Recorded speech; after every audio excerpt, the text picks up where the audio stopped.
the winners and recipients here at the table. I remember a number of years ago, that's what I was doing, standing up here, and I was inducted into the Hall of Fame. But my chart tonight is to talk about Brian Boulac.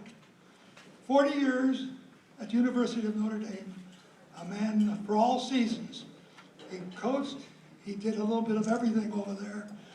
But in 1963, our first meeting in a sense, but we didn't know it at the time, he was playing for Notre Dame and I was at Northwestern.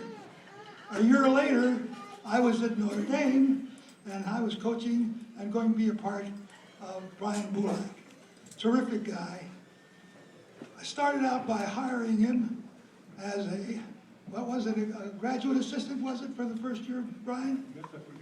I let him work his way up, and we always did that. I always brought youngsters in and trained them in freshman coaching jobs or graduate assistants as they worked on their masters or whatever it was.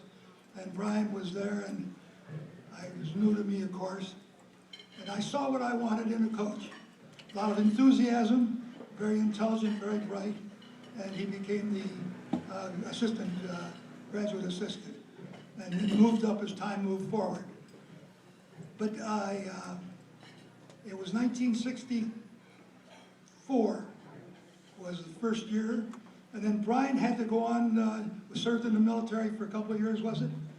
And then came back and worked his way up to be the offensive line coach at the University of Notre Dame. He's got his degree at Notre Dame, he's got his master's at Notre Dame, he played football at Notre Dame, he coached at Notre Dame, and he did a multitude of other jobs in those other years that he was there, for the lengthy time that he was there. But one of the things that he did, and was a part of, when you're a coach, you've got to be able to teach, and the results are there. There's finals. How did you do?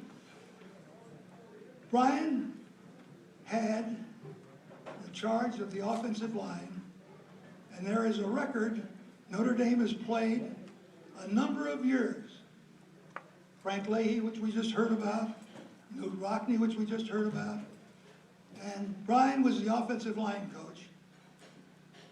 And as you look at the statistics, no team in all of Notre Dame's history averaged more yardage per game or per season than the team that he coached in 1973. 350 plus yards a game just rushing. And that is attributable to our offensive line coaches. Anybody that's coached understands that. You may have the information, but are you going to transfer it to the players? And that's exactly what Brian did. He was an outstanding football coach. He was one of the hollerer guys. We call the guys that holler. I had two guys, Mike Stock and I had Brian Boulac. Both had great voices. When I stand up in the tower up there and look down, I mean, they'd be yelling at everybody that crossed their paths. And I knew they were getting their message across.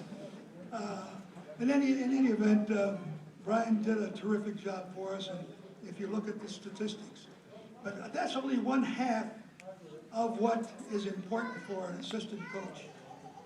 And the most probably dominant thing is what kind of a recruiter is the assistant coach. Because that's where your skill is. That's where the bottom line is. If you've got players, you can win. That doesn't mean you're going to win. It means you have to coach it, which he has already demonstrated that. But from a coaching standpoint, you've got to know how to recruit. And in Brian's case and Mickey's case, they were terrific recruiters.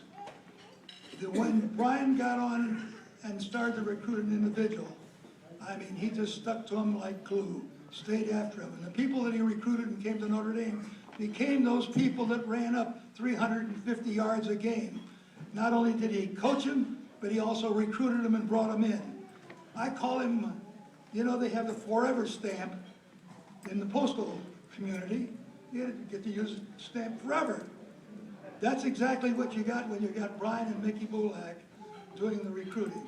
They stuck to you like glue, and it gets you. Not only that, they didn't stop. when you got recruited.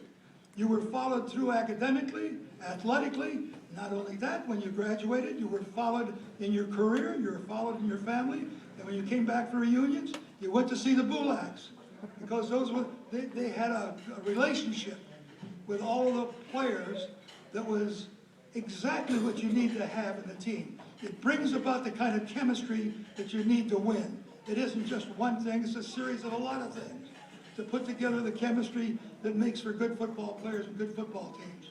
Brian Boulac represented this university in many ways.